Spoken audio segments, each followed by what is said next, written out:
Comment vaincre la dépendance affective? Bonjour à tous et bienvenue sur ma chaîne, je suis ravie de vous retrouver.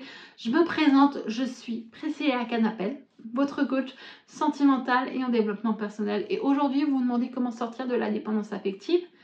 Et je tenais à vous dire une chose très importante à mes yeux, bravo. Pourquoi bravo? Parce qu'aujourd'hui, vous avez compris que vous avez un petit problème et que vous cherchez la solution. Et grâce aux exercices que je vais vous donner, qui ont fonctionné sur moi, parce que oui, j'ai été en dépendance affective, ça va vous permettre en fait de vous libérer et atteindre l'autonomie affective.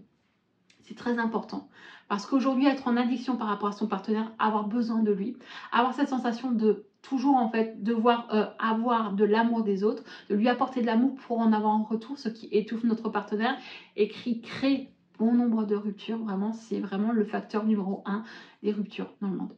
Et aujourd'hui, vous avez peur peut-être d'être abandonné, d'être rejeté. Vous avez une jalousie maladive et un besoin en fait de toujours avoir l'autorisation et le conseil et on va dire, le conseil si c'est bien ou pas ce que vous faites.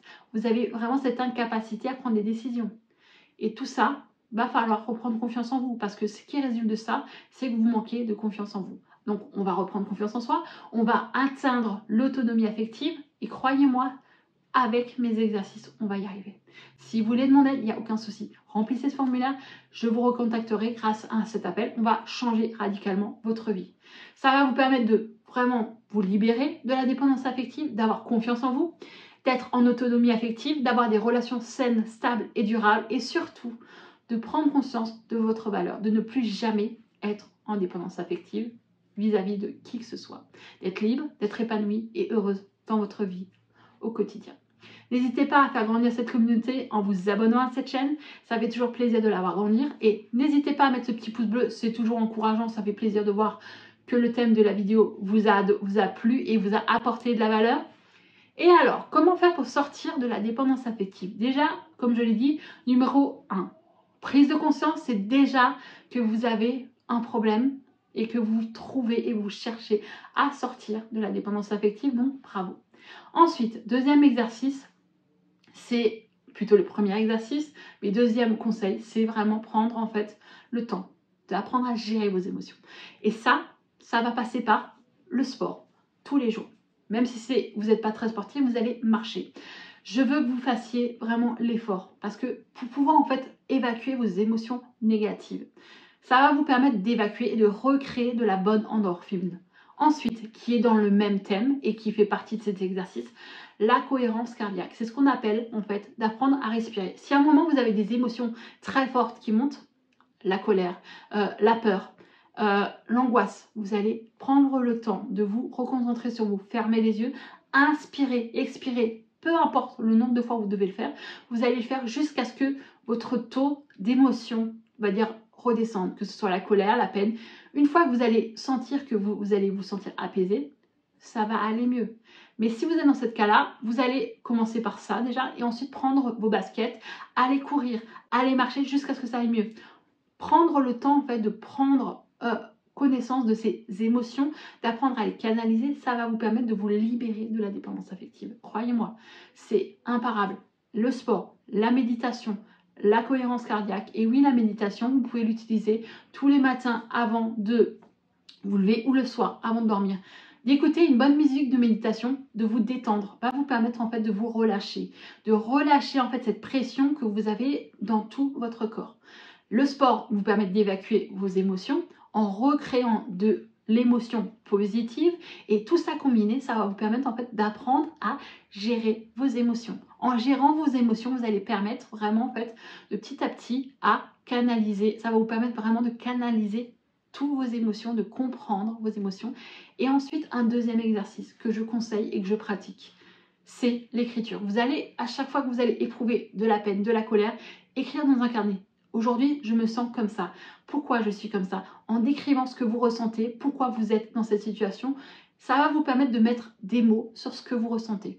Et en mettant des mots sur ce que vous ressentez, vous allez comprendre pourquoi vous êtes en colère, pourquoi vous allez vous sentir frustré, pourquoi vous allez avoir de la peine et ainsi de suite. L'écriture, c'est vraiment de prendre conscience en fait de ses émotions, de décrire ce qu'on ressent et de surtout ne pas les garder dans sa tête. Écrire, ça permet en fait d'évacuer ce qu'on ressent et de ne plus en fait les laisser se stocker dans sa tête jusqu'à en devenir complètement dingue. C'est très important. Donc je vais récapituler avant de rentrer dans le troisième exercice. La méditation et le sport et la cohérence cardiaque. Le deuxième exercice, l'écriture. Avant ça, pour rentrer en fait dans le deuxième et dans le troisième exercice, pardon, j'aimerais en fait vraiment que vous preniez conscience que c'est important de faire ces exercices. Et si vous voulez vraiment m'encourager, n'hésitez pas à mettre ce pouce bleu, ça fait toujours plaisir. C'est toujours important en fait de savoir que la vidéo vous apporte de la valeur. Ensuite, le troisième exercice, ça va être vraiment celui de prendre confiance en vous. Vous devez aller prendre tous les jours la conscience en fait que vous êtes une belle personne. Et ça va être par les affirmations positives. Vous allez vous regarder dans le miroir tous les matins, je suis beau, je suis belle.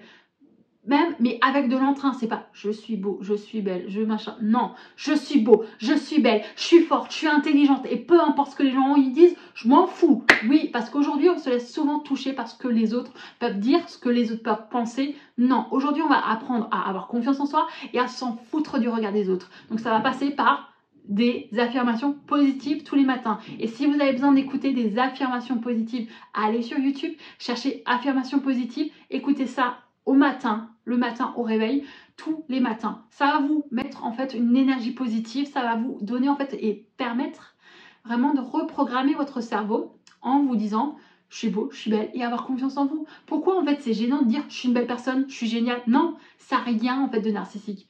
Ça va vous permettre en fait de reprogrammer votre cerveau de manière positive. Plutôt que de toujours voir les choses négatives, on va amener votre cerveau à voir les choses de manière positive et ça va changer toute votre vie. La confiance en soi, ça permet d'apprendre à s'aimer. Donc, on fait ces exercices parce que c'est important. Ça va vous permettre de vous libérer de cette dépendance affective. Donc, les exercices, si vous ne les faites pas, ça ne marchera pas. Si vous les faites, ça va prendre du temps, ça ne sera pas tout de suite. Hop là, je l'ai fait un jour, c'est bon, je ne suis plus en dépendance affective. Ça va demander un travail rigoureux, vraiment minutieux. Tous les jours, on va devoir les faire. Tous les jours. Vraiment tous les jours. Et je vais vous donner un dernier exercice très important. Vous allez prendre une feuille et vous marquez dessus qu'est-ce que j'ai envie, qu'est-ce que j'ai besoin. Et oui, c'est très important de savoir ce que vous avez besoin. Parce qu'aujourd'hui, vous êtes toujours tourné vers votre partenaire. Qu'est-ce que lui il a besoin, qu'est-ce que lui il a envie, comment je peux lui apporter de l'amour. Aujourd'hui, vous allez vous demander qu'est-ce que moi j'ai besoin. J'ai besoin d'aller chez coiffeur, j'ai besoin de faire du sport, j'ai besoin de faire une activité pour moi, j'ai besoin de prendre soin de moi, j'ai besoin d'avoir un boulot épanouissant, peu importe. Vous allez mettre sur une feuille ce que vous avez besoin et tous les jours, barrer une feuille ou à un moment comme vous l'avez fait, on va dire ce que vous avez besoin, voir vos amis. Vous allez programmer une soirée avec vos amis et vous allez voir vos amis. Arrêtez de vous concentrer que sur la personne que vous aimez. Concentrez-vous déjà sur vous pour pouvoir vous libérer de la dépendance affective. En vous concentrant sur vous, vous allez pouvoir vous libérer et enfin sortir de la dépendance affective. Et n'oubliez pas, si vous voulez savoir ce que c'est la dépendance affective, allez voir la vidéo. Quels sont les signes de la dépendance affective? Ça va vous permettre de savoir en détail ce qu'est la dépendance affective, être informé de tout pour pouvoir combiner les exercices et toutes ces informations, ce qu'est la dépendance affective et pouvoir vous libérer définitivement et gagner en autonomie affective. J'espère que cette vidéo vous a apporté de la valeur. N'hésitez pas à vous abonner et à laisser un pouce bleu et à la prochaine les amis.